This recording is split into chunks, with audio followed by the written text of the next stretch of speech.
Meus irmãos, vamos nesse momento abrir a palavra do Senhor na primeira carta de Paulo aos Colossenses, capítulo 1, dando continuidade à nossa exposição nessa carta,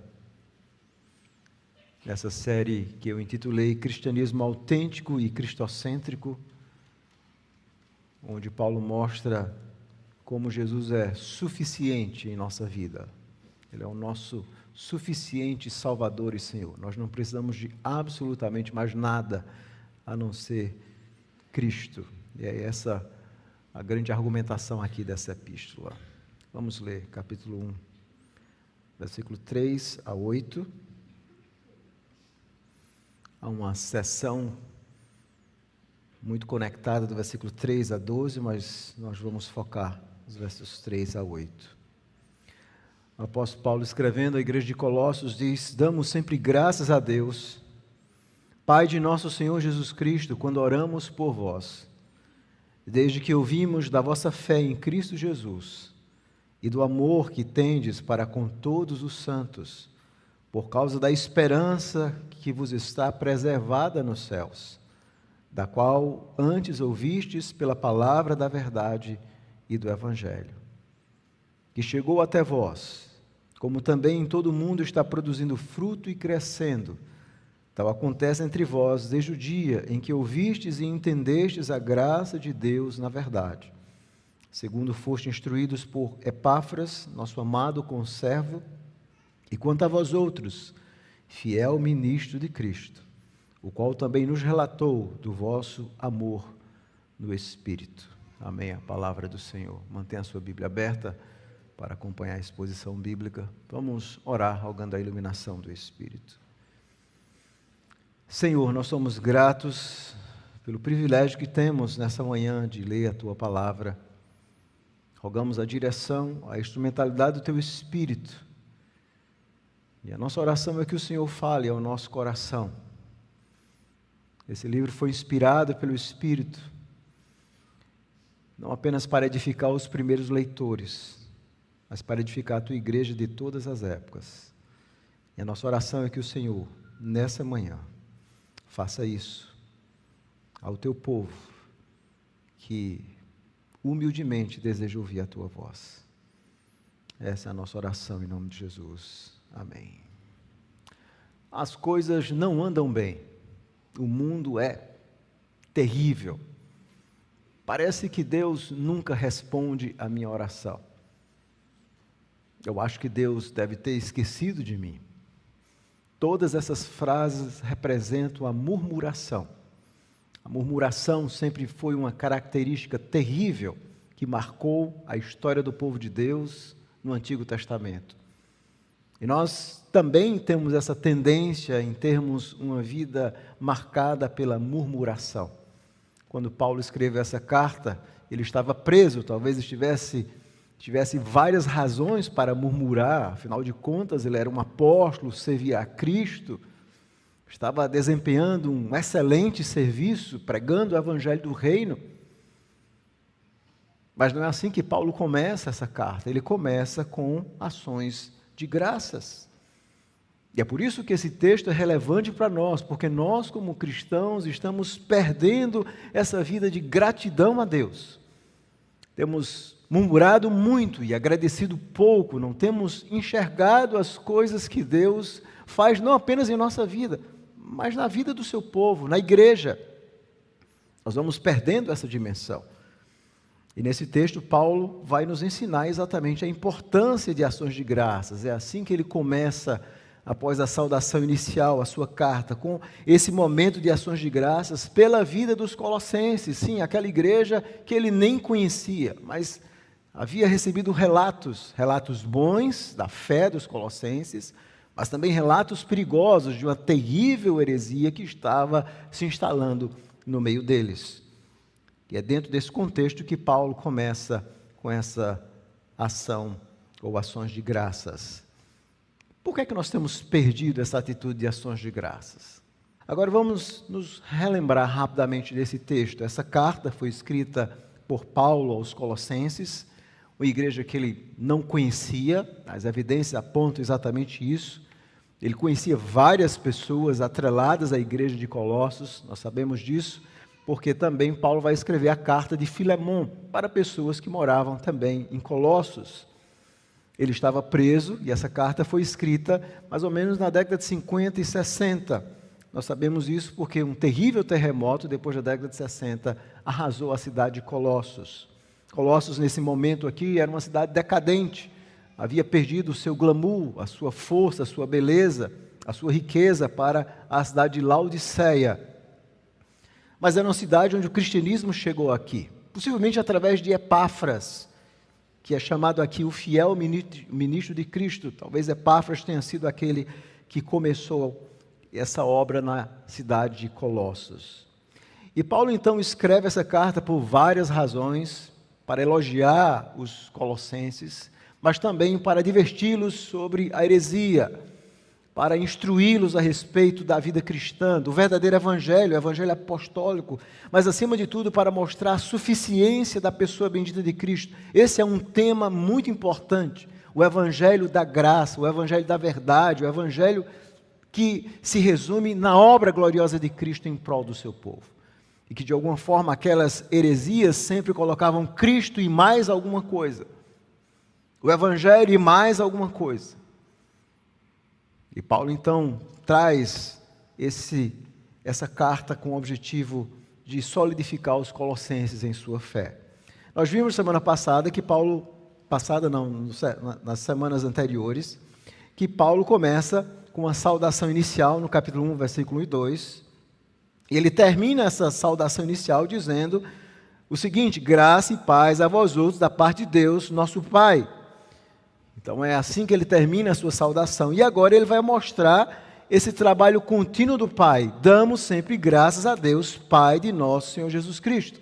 É o momento de ações de graças, que começa aí no versículo 3 e vai até o versículo 8. Então, aqui do versículo 3 ao versículo 8, Paulo inicia com esse momento de ações de graças. E do versículo 9 a 12, ele faz uma intercessão pelos colossenses. E essas duas sessões estão muito bem atreladas. Porque no versículo 3 e a 8, Paulo mostra e ele se concentra no poder do Evangelho entre os crentes de Colossos, aquilo que Deus, Pai, Filho e Espírito estavam fazendo ali, mediante o Evangelho, na igreja de Colossos. E no versículo 9 a 12, ele ora e ele destaca a necessidade de que os colossenses agora vivessem de uma forma consistente com o conhecimento que eles receberam.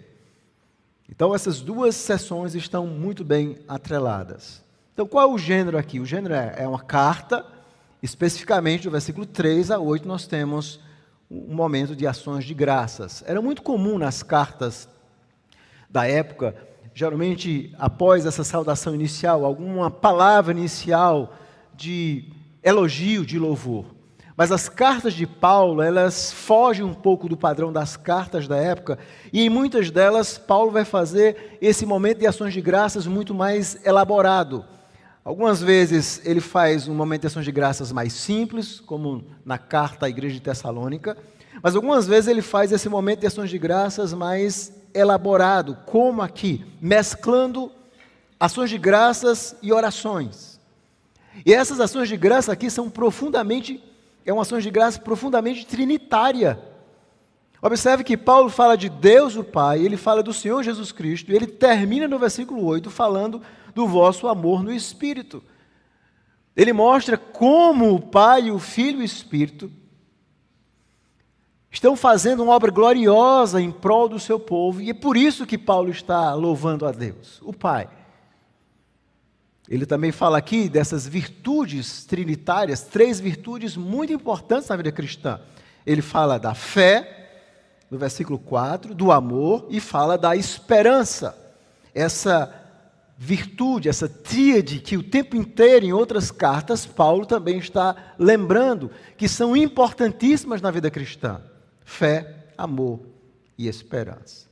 Então a ideia central aqui dessas ações de graças é exatamente destacar essa obra trinitária de Deus, que é trazida ao seu povo pela grandeza do Evangelho, pelo Evangelho da verdade, pelo Evangelho da graça, que traz uma esperança presente, mas também, como Paulo vai falar aqui no versículo 5, traz uma esperança que está aguardada nos céus, ou seja, as verdades que a Trindade traz mediante o Evangelho não tem apenas a ver com a nossa vida aqui, mas também com esperança eterna. Agora vamos nos concentrar no texto em si. Qual é a ideia central, o argumento, a tese, e que será também o tema do sermão? Nesse texto nós temos ações de graças a Deus, Pai, pela fé, amor e esperança trazidos pelo Evangelho da graça. São ações de graças a Deus Pai, pela fé, amor e esperança trazidos pelo Evangelho da graça. E há três ideias aqui, há várias divisões entre os estudiosos, como eles estruturam esse texto. Alguns veem uma espécie de quiasmo, uma técnica onde o centro seria o versículos 5 e 6. Outros preferem dividir de uma forma mais contínua, como eu estou fazendo aqui. Mas o fato é que há três ideias muito centrais nesse texto. Primeiro, que vai do versículo 1 ao versículo 6, essa parte A que tem que chegou até vós. Aqui nós temos uma gratidão ao ouvir, de Paulo, obviamente, ao ouvir falar da fé, amor e esperança escatológica mediante o Evangelho da verdade. Paulo, então, agradece a Deus quando ele escuta falar da fé, do amor e dessa esperança escatológica que foi trazida mediante o Evangelho da verdade e que estava, de alguma forma, presente na vida dos colossenses. Ele agradece a Deus por isso. Segundo, no versículo 6, na parte B, que tem como também, até o final do versículo 6, Paulo expressa gratidão pelo fruto e crescimento do Evangelho no mundo e entre os colossos mediante a graça de Deus. Então ele agora vai expressar essa gratidão porque o Evangelho tem chegado no mundo e, sobretudo, chegado ali em Colossenses. E ele percebe que esse, com certeza, é a graça de Deus. O Evangelho é a graça de Deus, só a graça de Deus para alcançar pecadores. E por último, ele agradece a Deus pelo ministério fiel de Epáfras, no versículo 7 e 8, e do seu relato do progresso do amor deles. Epáfras relatou do amor dos colossenses. Então são essas três ideias que nós vemos. Agora vamos analisar primeiro do versículo 1 a 6a, onde Paulo começa a sua ações de graças. Uma tradução literal seria: nós damos graças a Deus. É o verbo principal na língua grega. Ou seja, esse verbo, de onde vem a palavra eucaristia, dar graças, é o verbo central que é acompanhado de um particípio, ou seja, nós sempre damos graças a Deus quando nós oramos. Ou seja, Paulo ele tinha um propósito e tinha uma prática de orar pelas igrejas. Isso era maravilhoso. O tempo inteiro, Paulo não apenas estava plantando igrejas, mas ele estava participando, orando pela igreja, pelas notícias, obviamente, que ele recebia. Então, a igreja de Colossos era objeto de oração do apóstolo Paulo. E ele, então, quando ele começa a lembrar e dar graças a Deus a respeito dos colossos, ele então orava por eles. Era um homem de oração, o apóstolo Paulo. E gratidão está muito atrelada à oração. Na verdade, quando nós lembramos daquilo que Deus fez e faz na nossa vida e na vida de outros irmãos e na vida da igreja, nós aprendemos a ser gratos. Então Paulo diz assim: damos sempre graças a Deus. Esse plural talvez esteja incluindo Timóteo, que está também aí presente no capítulo 1, versículo 1, ou talvez é uma forma retórica, generalizante, para expressar apenas Paulo, ou seja, nós damos sempre graças a Deus. E a quem ele está dando essas graças, essas ações de graças? Ele diz que é o Pai de nosso Senhor Jesus Cristo. A gratidão é a Deus, mas não é apenas a Deus, é por tudo aquilo que Deus fez através de Cristo, da obra de Cristo, e tem enviado Cristo para morrer, para dar vida a pecadores, para fazer com que a obra da salvação não se restringisse apenas a Israel, mas agora aos gentios também. Essa é a gratidão de Paulo. O Evangelho agora estava se espalhando, alcançando pessoas diferentes, povos diferentes, raças diferentes. E Paulo diz assim: eu dou graças a Deus quando eu oro por vocês, porque eu sei que Deus está fazendo alguma coisa ali na cidade de Colossos, uma cidade idólatra, uma cidade que vivia distante de Deus, uma cidade marcada por vícios, pela sexualidade, pela promiscuidade. O Evangelho chegou ali e transformou vidas. Então esse é o objetivo do apóstolo Paulo, é a ocasião para a sua oração, é essa gratidão por esse trabalho que o Pai, mediante Jesus, estava fazendo ali. E ele continua no versículo 4, desde que ouvimos. Então Paulo obviamente ouviu. Ele ouviu falar da fé em Jesus Cristo. Primeiro, ele ouviu falar como aqueles colossenses creram em Jesus Cristo. Como eles se arrependeram dos seus pecados, como eles receberam o Evangelho, dessa fé em Jesus Cristo. Não a fé em qualquer coisa, mas a fé em Jesus. Eles creram em Jesus. Interessante que os gregos, eles eram banhados de ideias, filosofias, religiões, mas agora eles ouviram o Evangelho, e eles então creram em Jesus. E Paulo então escuta, é por isso que ele está agradecendo por essa fé em Jesus. E ele continua ainda, versículo 4, e do amor que tendes para com todos os santos, não apenas de uma fé, mas também do amor para com todos os santos. Não era uma fé apenas teórica, era uma fé que se manifestava em amor pelo irmão, pelos irmãos. Paulo escutou a respeito disso. Como o Evangelho chegou ali em Colossos, como eles creram em Jesus, como a fé deles era viva, era contagiante, onde eles aprenderam a amar uns aos outros. E obviamente no versículo 8, como ele diz, ele fala do amor no Espírito. Essa é uma obra que o Espírito faz no nosso coração. O Espírito não apenas nos regenera e nos faz ter uma fé viva em Cristo, mas o Espírito produz um fruto em nós, e o fruto do Espírito é o amor. Essa é a marca do verdadeiro Evangelho. A fé em Jesus, amor para com todos os santos. Então Paulo dá graça a Deus, ele escuta falar da fé, do amor. E ele sempre estava dando graça a Deus, orando por eles, por essas notícias alviçareiras maravilhosas.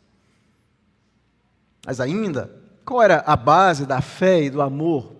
No versículo 5, Paulo vai dizer, continue comigo, por causa da esperança que vos está preservada nos céus. Ou seja, além de uma fé viva em Jesus, de um amor contagiante, eles tinham como base essa esperança. Esperança, fé, amor, esperança, essa tríade maravilhosa na vida cristã. Essa esperança, e o que é esperança? Bom, esperança é você confiar, é aguardar e crer naquilo que Deus prometeu em sua palavra, e Deus então vai cumprir. E você espera isso, você tem certeza disso. Tudo aquilo que Deus prometeu para o seu povo, você então lembra-se que essa é a sua esperança. O autor aos Hebreus diz que nós temos uma esperança junto ao trono de Deus. É lá onde nós nos agarramos. A nossa fé em Jesus, aquele que está lá no Santo dos Santos, o autor aos Hebreus diz que é a âncora da nossa alma. Nós nos agarramos, nós nos fincamos naquilo que Deus fez em Cristo, nas suas promessas, na sua salvação, no fato de que Ele nunca vai nos abandonar. E os colossenses tinham esperança. E essa esperança não tem apenas a ver com essa vida, com aquilo que Deus faz, com aquilo que Deus promete, como por exemplo que Ele sempre estará conosco. Mas essa esperança, como Paulo diz no versículo 5, está preservada, literalmente é guardada com segurança, esse é o significado da palavra grega, preservada nos céus. A nossa esperança não é apenas nesta vida, mas é uma esperança de vida eterna. Deus fez algo glorioso em nossa história. Quando nós estávamos perdidos sem Cristo, Ele nos transformou e nos deu uma esperança que não tem apenas a ver com essa vida. O tempo inteiro nós estamos focando nessa vida, mas a nossa esperança, ela está guardada nos céus. Ela está guardada. E como é que ela foi trazida para nós, essa fé, esse amor e esperança? Paulo agora vai dizer no final do versículo 5, acompanhe comigo. Ele diz o seguinte, da qual antes ouvistes pela palavra da verdade do Evangelho. Como é que essa fé, esse amor, essa esperança chegaram para nós? Paulo vai dizer que foi através da palavra da verdade, uma outra tradução seria a palavra da verdade, vírgula, o Evangelho. A boa notícia. E a boa notícia é a notícia da verdade de Deus. O Evangelho é a verdade, em meio a uma geração marcada por buscas de tantas coisas, como era aquela geração. Eles acreditavam em muitas coisas, muitas filosofias, os gregos, os romanos, muitas religiões. Mas agora, finalmente, eles ouviram a verdade, a palavra da verdade. Que coisa maravilhosa. É por isso que o Evangelho é maravilhoso, irmãos, porque o Evangelho não é um conceito, o Evangelho não é uma doutrina, o Evangelho é uma verdade. O Evangelho é quando você se encontra com Jesus, que é a verdade. Portanto, a verdade tem a ver com uma pessoa que você se encontra, uma pessoa que transforma, uma verdade que liberta você. É isso que Jesus diz. Você vai conhecer a verdade, você vai ser livre. Essa palavra da verdade que eles ouviram, finalmente eles conheceram a verdade a respeito de Cristo, a respeito do mundo, a respeito deles mesmos, a respeito de Deus, a respeito de todas as coisas. E essa palavra da verdade, o que? É o Evangelho, é a boa notícia. Eles haviam recebido isso. O verdadeiro Evangelho. E por que Paulo fala a respeito da palavra da verdade do Evangelho? Porque, como nós vamos ver no capítulo 2, eles estavam ouvindo um falso Evangelho. A partir do capítulo 2 ele vai combater essa terrível heresia. E todo falso evangelho ele tem essa característica, ele apresenta Cristo e mais alguma coisa. A fé e obras e méritos. E no capítulo 2 ele então vai combater essa terrível heresia que chegou lá em Colossos, que era uma mistura de ideias judaicas com filosofia grega. E Paulo então combate essa doutrina, dizendo: vocês já ouviram a verdade do Evangelho, vocês já receberam a verdade do Evangelho, por que vocês vão agora em busca de falsos evangelhos? De doutrinas estranhas, que apresentam Cristo e mais alguma coisa. E nós vamos ver no capítulo 2 como o apóstolo Paulo descreve essas heresias, marcado por um culto de si mesmo, onde cada um fazia o culto da forma que agradava a Deus, onde era baseado em visões, em culto de anjos, uma série de coisas que haviam chegado ali em Colossos, e Paulo diz assim: eu louvo a Deus porque vocês ouviram o Evangelho da verdade, irmãos. O Evangelho da verdade é muito simples, ele tem um único objeto: Cristo. Ele foca em Cristo. Vocês observam que em nenhum momento Paulo dá graças por ele, em nenhum momento ele fala dele, em nenhum momento ele murmura porque ele está preso, não. Paulo compreendeu que o Evangelho, que a vida é muito mais do que nós não somos o centro. O Evangelho é esse Evangelho trinitário, essa verdade gloriosa que nós vivemos por meio dele. O Evangelho, e ele vai dizer lá no final do versículo 6, que chegou até vocês. Vocês já receberam o verdadeiro Evangelho, a palavra da verdade. Como é que vocês estão ouvindo esses falsos mestres que estão ensinando coisas estranhas? O verdadeiro Evangelho é aquele apostólico, era aquele que eles tinham recebido. Mas eles sempre são tentados a querer algo mais. O verdadeiro Evangelho ele é simples, profundo, mas os homens sempre querem algo estrambótico, estranho, alguma coisa baseada em emoções. Era isso que estava atraindo eles. Visões, ascetismo, mérito, obras humanas. Esse não era o verdadeiro Evangelho. Eles já haviam recebido o Evangelho. Eles já expressavam a fé, o amor, a esperança. Eles não precisavam de outra coisa. E agora, a partir da parte B aí do versículo 6, Paulo começa também a agradecer pelo fruto e crescimento do Evangelho, não apenas no mundo, mas entre os colossos, mediante a graça de Deus. Ele continua dizendo: como também em todo o mundo está produzindo fruto e crescendo. Paulo começa a mostrar que o verdadeiro Evangelho, esse que havia chegado ali em Colossos, era o mesmo que estava crescendo em todo o mundo. E aqui é uma característica importante do verdadeiro evangelho. Além da apostolicidade, o verdadeiro evangelho é esse apostólico, é o evangelho trazido pelos apóstolos, conforme nós encontramos no Novo Testamento. O verdadeiro evangélico, ele é essencialmente católico. E a palavra católico significa universal, não católico romano. Mas católico no sentido de que o verdadeiro evangelho, ele cresce, ele alcança outras pessoas. Diferente dessas heresias que são sempre localizadas, o verdadeiro evangelho, a obra de Deus, alcança outras pessoas. E era isso que Paulo estava dizendo. Ele diz assim, em todo o mundo, obviamente não é que todo mundo se converteu. O que Paulo está dizendo é que em várias localidades o evangelho estava produzindo fruto e crescendo. Através da vida dele, através da vida dos outros apóstolos, através de outras pessoas, igrejas estavam sendo plantadas, o evangelho estava crescendo. Isso é algo maravilhoso. O evangelho não estava mais restrito a Israel, porque agora o plano de Deus se amplificou para todas as nações. Foi isso que Jesus ensinou, fazer discípulos de todas as nações. E o evangelho então estava crescendo. E Paulo reconhece isso. E ele então diz o seguinte, versículo 6, tal acontece entre vós, da mesma forma está frutificando e crescendo ali na cidade de Colossos. O evangelho estava crescendo, frutificando, vidas sendo convertidas, pecadores abandonando as suas religiões, pecadores descobrindo a verdade, pecadores agora começando a viver uma vida para Deus. Isso é evangelho, irmãos. O evangelho produz mudanças. E ele continua, tal acontece entre vós, desde o dia em que ouvistes e entendestes a graça de Deus na verdade. E agora Paulo vai dizer, da mesma forma que está acontecendo em vocês, desde o dia em que ouviste e entendeste.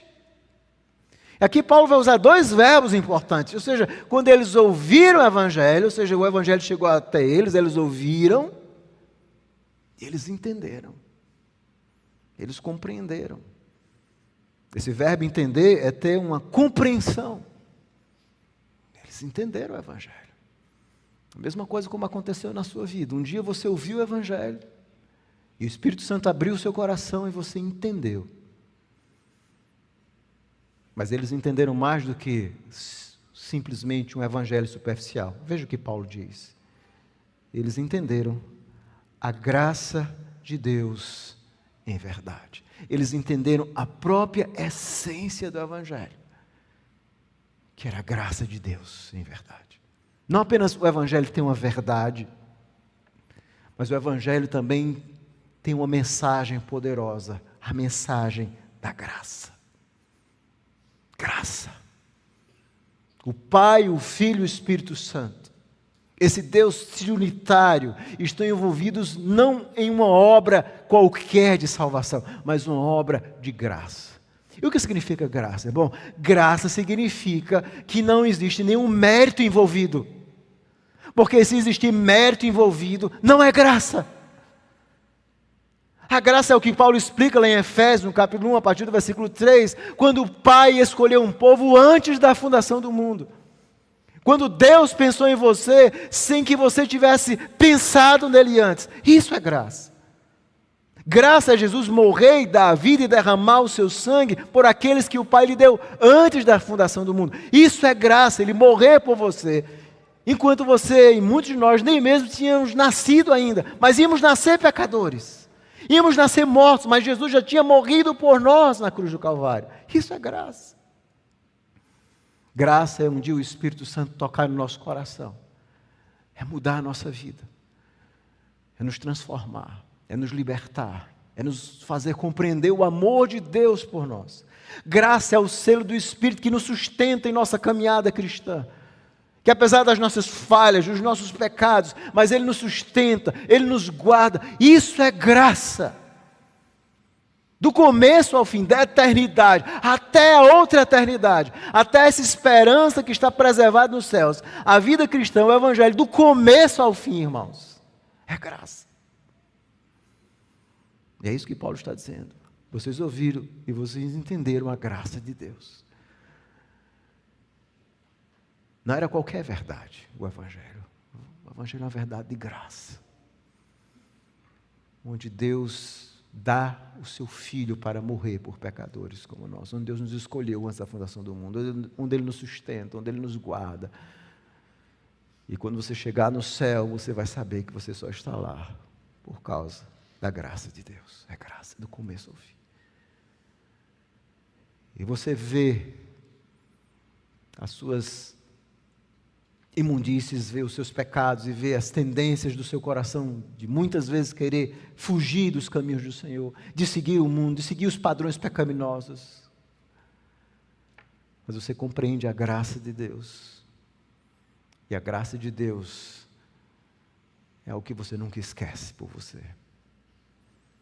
E você então quer responder essa graça, servindo ao Senhor. Graça. Graça. E Paulo então conclui agora, agradecendo também pela vida de Epáfras, como foste instruídos por Epáfras. Epáfras foi alguém que instruiu eles. Eles aprenderam o verdadeiro evangelho. O evangelho trinitário, eles aprenderam. O evangelho da verdade, eles haviam aprendido. O evangelho da graça, eles haviam aprendido. O evangelho da fé, do amor e da esperança, eles haviam aprendido. Mas as verdades de Deus, elas não chegam por osmose. Deus usa pessoas, homens. E quem foi a pessoa que Deus usou para trazer esse verdadeiro evangelho? Um homem chamado Epáfras. Epáfras, como foste instruídos por Epáfras. E Paulo vai chamar de nosso amado conservo. A palavra conservo, literalmente na tradução grega, é um co-escravo. Era assim que inúmeras vezes Paulo se identificava: eu sou escravo de Cristo. Eu era escravo do mundo, era escravo do pecado, mas agora eu tenho um outro Senhor do qual eu sou escravo. Esse Senhor a qual eu sirvo durante toda a minha vida. Era esse amado co-escravo. Alguém que estava se dedicando inteiramente pela igreja de Cristo, dando a sua vida, ensinando o verdadeiro evangelho, possivelmente enfrentando aqueles falsos mestres, enfrentando o falso evangelho. Vocês aprenderam.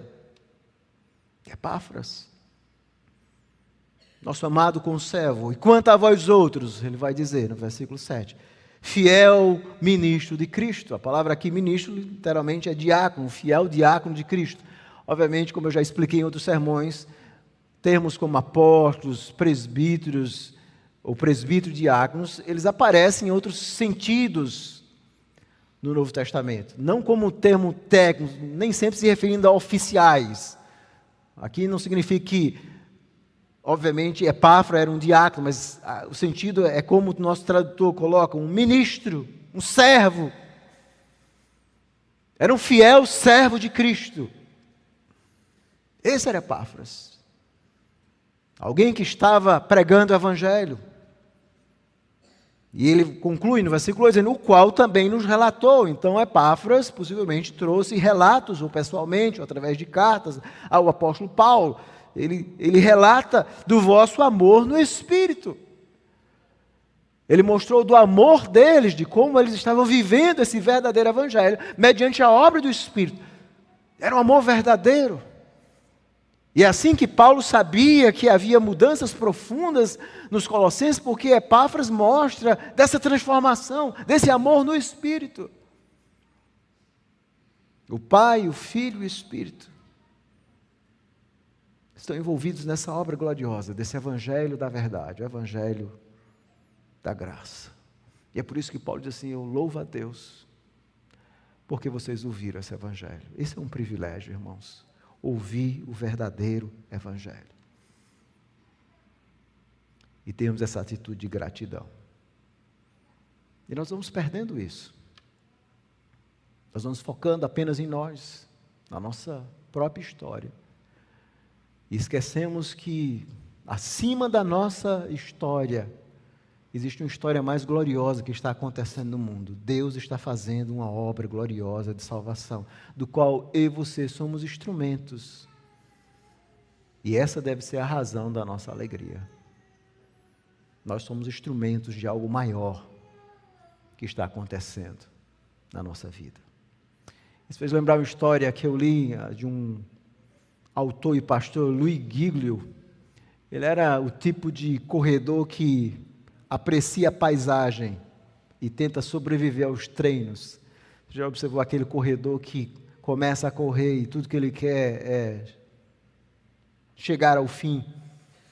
Ele está tão compenetrado em seguir aquele objetivo. Ele não tem amor pela corrida. Ele faz aquilo pelo senso de dever. E esse autor, há uma história engraçada de Louis Giglio, quando ele começa a correr, lá em Nova York, na chuva, quando ele começa a correr aquela chuva fria, e ele então começa a correr desesperadamente, para se abrigar, e vai para debaixo do viaduto, e depois do viaduto ele entra em uma avenida movimentada, e ele completamente cego para tudo que ele pensa é correr. Ele percebe vários carros buzinando e ele não olha para os carros, tudo que ele quer é correr.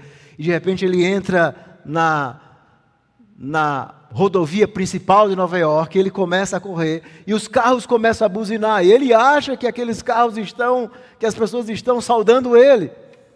E ele então começa a saudar as pessoas, ele então começa a correr no meio daquela avenida, esquecendo de todas as coisas. E ele então passa e vai chegando perto do prédio da ONU. E de repente tem 2 carros de polícia que param ali e começam a fazer sinais para ele, e ele finalmente para. E o policial diz: você observa o que você fez, você percebe o que você está fazendo? Não, eu estou correndo. Você está correndo em uma via de alta circulação, 6 faixas, todo o trânsito parou por causa de você. Ele não havia percebido todos os carros com medo de atropelar, ele havia parado toda a avenida, ele estava correndo como um louco, sem observar nada à sua volta. E às vezes acontece assim também na nossa vida. Nós começamos a nossa vida como uma corrida alucinada, olhamos para nós mesmos, esquecemos tudo que está à nossa volta, e esquecemos desse Criador glorioso, dos atos bondosos e graciosos que Ele tem feito em nossa vida e na vida do povo de Deus. Esquecemos de ver esse Criador. Vamos correndo como Luigi, sem rumo, sem destino, sem admirar aquelas coisas gloriosas que o Criador tem feito em nossa vida. Sem essa história gloriosa que Ele está nos dando, sem essa história épica, centrada em Cristo, que Deus está desenvolvendo na história da humanidade. E nós fazemos parte da igreja, dessa igreja de Cristo que prega o Evangelho. E a nossa missão, o nosso alvo é nos engajarmos nisso, é percebermos o que Deus está fazendo. É essa gratidão que nós muitas vezes esquecemos de perceber, de enxergar. E as aplicações são muito claras aqui nesse texto, meus irmãos. Nós somos chamados a uma vida de gratidão pela obra da salvação realizada pela Trindade em nós e em outras pessoas. Deus fez algo glorioso. A própria Trindade de Deus está envolvida nessa obra de salvação. E essa obra não apenas tem a ver conosco, mas com coisas que estão acontecendo à nossa volta, com pessoas que Deus tem levantado para pregar o Evangelho, com ministros fiéis, com irmãos que têm sido alcançados pelo Evangelho, com igrejas que têm sido plantadas. A nossa vida é mais do que nós. E nós temos que olhar com gratidão e perceber aquilo que Deus tem feito, não apenas aqui na nossa igreja, na nossa cidade, mas no mundo. O Evangelho que frutifica, que cresce, que converte pessoas. Nós somos chamados a nos lembrar da essência do Evangelho, que é esse Evangelho da graça, que é derramada pela pessoa bendita, que é trazida, aliás, pela pessoa bendita de Cristo. Graça. Deus deu seu próprio Filho por nós. Esse Evangelho que nós temos que pregar, que anunciar. Esse evangelho que foi derramado em nossos corações mediante o Espírito que nos ensina uma vida de amor. É esse evangelho que nos traz fé verdadeira, amor verdadeiro, contagioso, esperança verdadeira. É o evangelho da verdade. Em meio a uma geração que não suporta ouvir falar na verdade. Nós, como povo de Deus, temos que ter a coragem de falar que existe sim uma verdade. A verdade é Cristo, a verdade é o Evangelho, esse Evangelho da graça que salva pecadores. Essa é a mensagem que nós temos que anunciar. Nós somos chamados a viver e testemunhar acerca dessa fé verdadeira em Jesus, desse amor contagiante, que precisa ser visto em nossa vida, e dessa esperança escatológica. Nós temos que redescobrir essa alegria escatológica, essa esperança de vida eterna. Nós estamos presos demais a esse mundo e esquecemos de nos alegrar com essas promessas gloriosas de vida eterna. Deus nos deu vida eterna em Cristo, irmãos. Isso é glorioso. Nós temos que redescobrir essa vida no Espírito. Mas nós também devemos ter uma atitude de gratidão para com aqueles ministros fiéis da palavra. Aqueles que de alguma forma são escravos, que se dedicam a pregar, a ensinar o verdadeiro Evangelho. Como é que esses ministros relatariam a respeito do seu progresso na vida cristã? Você já parou para pensar nisso? Como os seus pastores vão relatar a respeito de você? O que é que eles vão dizer a seu respeito? Da sua fé. Se alguém perguntasse, talvez se você perguntasse, como é a minha vida? Descreva para mim. Como o seu ministro ia definir você? Nós temos que pensar nisso, porque a nossa vida precisa ter progresso. Para que ministros fiéis falem, como no versículo 8 Paulo diz, Epáfras relatou do vosso amor no Espírito. Epáfras viu, não é que eles se tornaram perfeitos, mas viu progresso, mudança, comprometimento verdadeiro com o Evangelho. É esse tipo de Evangelho que nós precisamos. Então a conclusão é simples, murmuração ou gratidão. São duas perspectivas de vivermos a vida, de enxergarmos o mundo. Aqueles que conhecem o Evangelho têm um único caminho. É o caminho de gratidão a Deus. Sempre nós vamos ter inúmeras razões para agradecer a Deus.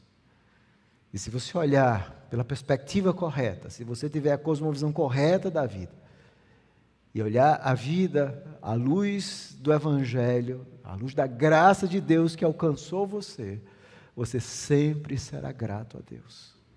Sempre. Por essa obra gloriosa que Deus fez em você. E se você está aqui nessa noite, nessa manhã, aliás, e não é um crente verdadeiro, a pergunta é se você conhece esse verdadeiro Evangelho, se você conhece esse Evangelho da graça, se você conhece esse Deus Pai, Filho e Espírito Santo, se você já foi transformado, se o Espírito mudou a sua vida, e se Ele não fez isso, a minha oração é que Ele faça isso nessa manhã, que você se arrependa dos seus pecados, para experimentar exatamente essa fé em Cristo, esse amor verdadeiro pela igreja de Cristo.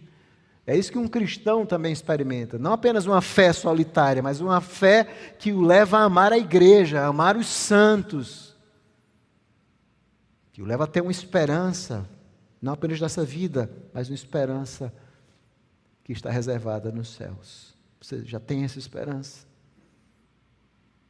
Se você não tem, hoje é o dia onde o Senhor pode lhe dar essa esperança. E para concluir, eu queria lembrar a respeito de um antigo filme de 1993, intitulado O Feitiço do Tempo. É sobre um meteorologista que se vê preso vivendo o mesmo dia repetidamente. É como se a vida dele fosse um loop. Todo dia acontecia as mesmas coisas. E ele então experimenta uma série de crises existenciais, Mas com o tempo ele começa a aprender a ver a beleza que existe naqueles acontecimentos, nas coisas simples da vida que ele havia esquecido. E às vezes nós vamos perdendo a alegria na vida comum, na vida ordinária, nas coisas simples. Nós achamos que o cristianismo tem a ver apenas com grandes coisas. E vamos deixando de ver os atos de Deus na nossa vida. Ao acordar, ao fazer o café, ao limpar a casa, ao sair para trabalhar, ao preparar a sua aula, a estar ali no trabalho, a estar orando, a estar na igreja. E nós vemos todos esses atos e vemos a nossa vida como um só lhe deu glória, como um glória para Deus. E aprendemos a ser gratos a Deus. Nós aprendemos a viver a vida de forma significativa. Nós começamos a enxergar a bondade de Deus nessas coisas simples. Foi isso que o filme revelou. Aquele autor, aquela personagem, aliás, começou a enxergar as coisas que Deus vai fazendo. E é isso que nós precisamos aprender a enxergar. As coisas que Deus vai fazendo na nossa vida. Que temos que ser gratos e murmurar menos. Que Deus aplique essa palavra no nosso coração. Vamos orar. Senhor bendito, nós louvamos o Teu nome que é santo, glorioso e excelso. E nos colocamos nessa manhã mais uma vez em Tuas santas e benditas mãos, rogando que o Senhor produza em nosso coração uma profunda gratidão, uma atitude contínua de ações de graças, uma atitude contínua de oração,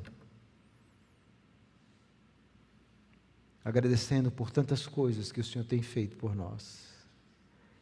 E mesmo naqueles momentos difíceis, ainda assim nós devemos enxergar além de nós e ver as bênçãos que o Evangelho nos trouxe, para que possamos, mesmo nas horas difíceis, aprendermos aquilo que a Tua Palavra nos ensina, que nós devemos ser gratos por tudo, compreendendo que todas as coisas cooperam para o bem daqueles que amam a Deus. Em nome de Jesus que nós oramos. Amém.